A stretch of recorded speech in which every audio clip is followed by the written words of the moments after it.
Comment ça se fait que les jeux sont plus chers en digital qu'en version boîte? Pourtant, il n'y a pas de frais de transport, pas de boîte, pas de disque, il n'y a rien quoi. Désolé, mais il faut que je te débunk.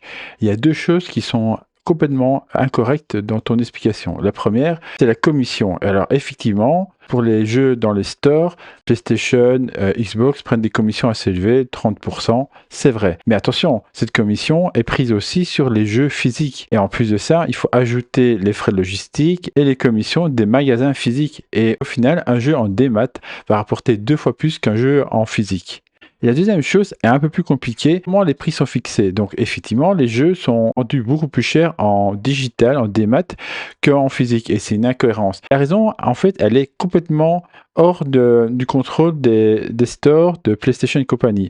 En fait, ils doivent négocier les prix avec les chaînes de magasins comme Walmart et qui, eux, veulent absolument pouvoir vendre les prix moins chers qu'en physique. Parce que si c'est pas le cas, en fait, les gens en Day One, ils vont acheter le jeu en physique et ça va faire des ventes en moins pour ces magasins, quoi. Et donc, en fait, c'est une sorte de prise en otage depuis les grandes chaînes de magasins pour forcer les stores de continuer à vendre des jeux plus chers pour que les gens les achètent en magasin. C'est une partie importante du marketing qui n'est ainsi pas prise en charge par PlayStation ou par Xbox. Ces jeux dans les magasins, ça représente quand même une belle visibilité.